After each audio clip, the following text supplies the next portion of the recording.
Rescue operation में किसी भी तरह की कोई बाधा ना आए, कोई परेशानी ना हो, उसके लिए हर तमाम कदम उठाए जा रहे हैं।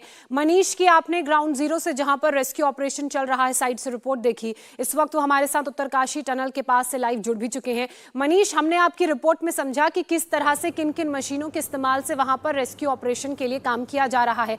फिलहाल आपके पास क्या जानकारी है? क्या वो ड्रिलिंग की प्रक्रिया जिसके बारे में आप बता भी रहे थे वो शुरू हो चुकी है? कितना वक्त लगेगा और किस तरह के चैलेंजेस?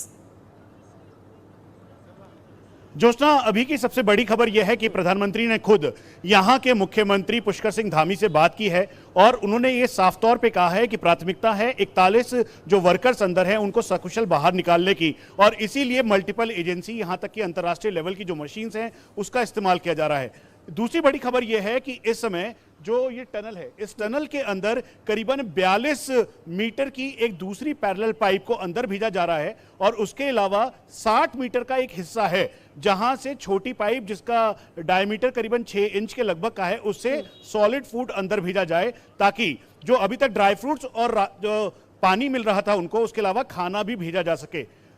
इसको देखते हुए प्लान 5 पर अब अमल करना शुरू कर दिया गया है। इसी को देखते हुए बीआरओ ने अपनी एक हैवी मशीन ऊपर तक पहुंचाई है और इसी रास्ते के द्वारा वो करीबन 320 मीटर का ये जो पूरा पैसेज है इस रास्ते से ट्रेवल करते हुए 88 मीटर के उस पॉइंट पे पहुंचेगा। वहीं से वर्टिकल डिगिंग की ये जो ओएनजीसी के द्वारा ये आशंका जताई गई है कि करीबन देर शाम या नहीं तो कल तक, क्योंकि एक बड़ी मशीन आनी है जो कि गुजरात से आनी है, उसके अलावा उड़ीसा से एक और मशीन आनी है। चूंकि ये 75 टन की मशीन है, इसी वजह से ये ट्रेन के रास्ते यहां तक पहुंचेगी और फिर उसके बाद इसी को यहां पर असेंबल कर इसके द्वारा वर्टिकल डिगिंग की जाएगी। लेकिन एक्टिवली इस टनल के अंदर, और दूसरा जो इसका जो बाहरी हिस्सा है यानी दूसरा छोर है बरकोट के इलाके का, वहां से भी करीबन 450 मीटर एक पाइप अंदर डालने की कोशिश की जा रही है ताकि जल्द से जल्द जो 41 वर्कर्स हैं उन तक पहुंचा जा सके। लेकिन परिवार के लोग इस समय सबसे ज्यादा परेशान हैं, क्योंकि जब परिवार के लोगों ने पाइप के जरिए अंदर बात की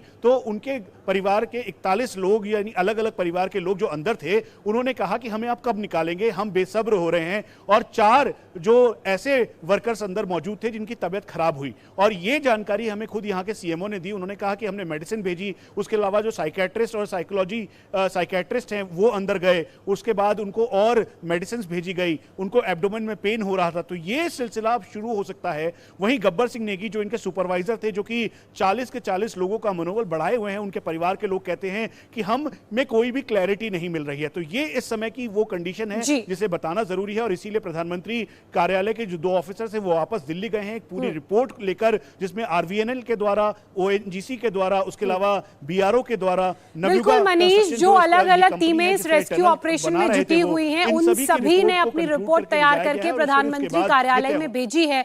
ये जानकारी भी हमें मिल रही है। बहुत शुक्रिया आपका तमाम डिटेल्ड जानकारी के लिए। आप वहीं पर वहां किस तरह से रेस्क्यू ऑपरेशन चल रहा है उसकी अपडेट, उसकी डिटेल हम तक पहुंचाते रहिएगा। फिलहाल आपका बहुत शुक्रिया।